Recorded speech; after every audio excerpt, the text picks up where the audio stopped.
Video bandwidth and distribution of Talking Scuba is provided by Blip TV, the next generation television network for independent shows. Do your part by donating today by visiting TalkingScuba.com.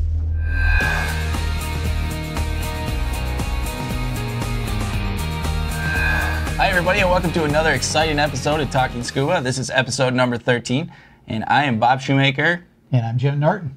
And we are a weekly show discussing all different types of scuba diving, from cold, deep wreck diving to shallow, warm reefs and everything else in between. In this episode, we're going to talk about how Jim is a liar and tricked us all. Oops. And we're also going to talk about a little bit of the scuba diving that's going on down in the Gulf right now, even though it's all messed up. We're also going to talk about what we're going to be doing in Mackinac, and then we're going to talk about buoyancy today. All right. I could use that. Yeah. So, Jim, you were drinking pretty hard in the last couple episodes, and you had us all fooled. Yeah, well, that iced tea was really good. Oh, my gosh. We thought, and you walked out of the room, and we're all like, oh, man, we're going to have to call his wife. There's no way that guy is going to be able to drive. I went to the bathroom, and the first thing I heard was, don't let him drive. Oh, man. So he had us pretty well fooled there, just drinking his iced tea. Oh, well, so you and Johnny are liars. Yeah, we'll just have to expect that from now on. Pretty much. All right. Well, as long as we know it. Now, I heard they're doing a little bit of diving still in the Gulf, though, even with all the oil floating around. Well, that's great. You can actually go to gulfstatesdiving.com and you can check out and see where the diving is available. You know, it's unfortunate what's going on down there, obviously, with the oil. Just a terrible disaster. But, you know, right now, they're going to have really good deals on hotels, really good deals on diving.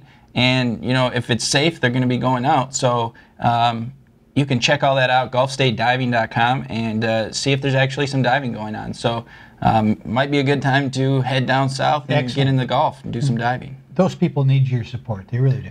Yeah, if we can get down there, we're going to do it. They're having a rough time. Yep. So if we can throw a couple of our dollars at them, that would be great. Now, we're also getting ready to do a big trip up to Mackinac. Oh, I'm excited. Should be a good time. Oh, yeah. We're diving with Mike Bernard at Mobile Divers and Greg Such at Shipwreck Adventures. We are going to be doing 3 days worth of diving, 2 dives a day, I think. Wow. And we've done quite a bit of diving up there before, haven't we? Oh, yeah. That's some of the best wrecks in the whole world over there. What's your favorite wreck up there? I'd have to say the William Young. William Young is cool. I really like the Minneapolis. Have you dove that yet? Yes. Oh, and it's got a wonderful propeller on it. Yeah, beautiful. It's a wooden prop. How big is that? 9 foot, anyways. Yeah, it's at least that. It's big. It's bigger than me, that's for sure.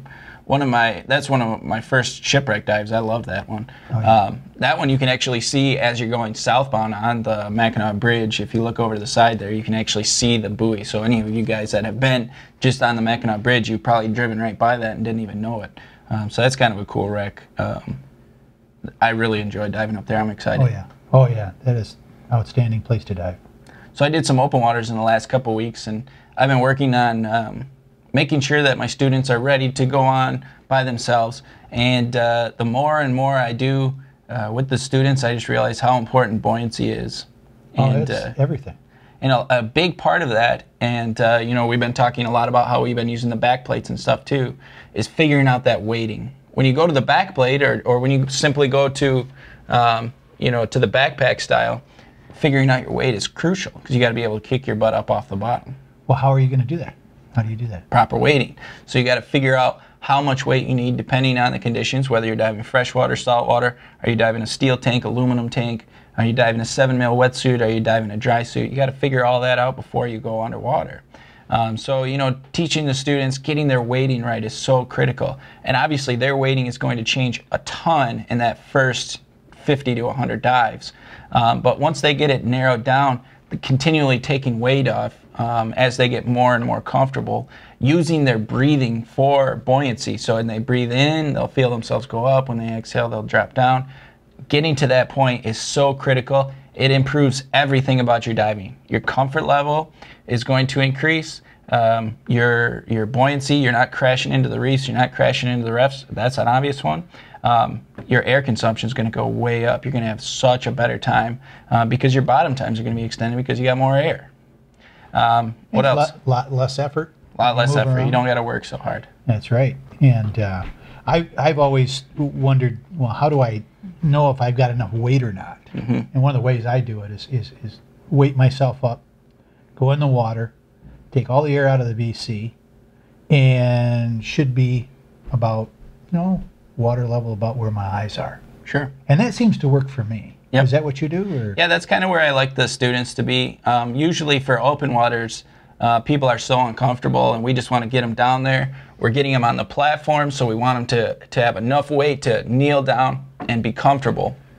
So we overweight them a slight bit so that we can get them down and comfortable. But for once we're done with the open waters, when we're just diving along, that extra weight can make them go down and hit the bottom or whatever, especially when we're diving shallow. That first 33 feet where the most expansion contraction happens within the air, the suit as well as the buoyancy compensator, being overweighted is what's going to create that up and down movement all the time. So figuring out your weights is very important. Almost everybody I talk to is overweighted to a certain degree, and that's one of the main reasons to fix your buoyancy, or one of the easiest ways to fix your buoyancy is just getting that weighting properly corrected. And once you get it figured out for my 7 mil wetsuit, for my steel tank, for all my gear, I rate it in the logbook, so I've got it. Exactly. So it's always there for you. Yeah, exactly. So when you go into different conditions, let's say we're going down to Bonaire, we're diving a 3 mil wetsuit, but we are in salt water, and we're diving aluminum 80s. I know, hey, I need 6 pounds, or I need whatever the case might be. You have that recorded for the next time you go do, let's say you're doing Cozumel. You can have real similar conditions, and you already have your weighting figured out. Sounds good. But you have anything else? That's it. That's it for this week of Talking Scuba. Make sure to follow us on Twitter as well as Facebook, and check out our website, talkingscuba.com, to review all the show notes and links. If you would like to have your email read on the air, don't forget to email us, fans@talkingscuba.com. We look forward to hearing from you on the show. I know it's been a couple weeks. We keep saying this over and over, but we're not getting that many interesting emails.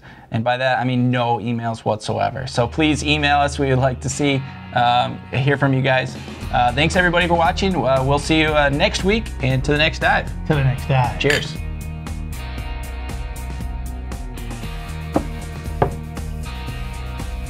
You never asked me what I was drinking. I was going to say the same thing. And that is a hell of a lot better than I think. See, there, beer, done. All right, got it.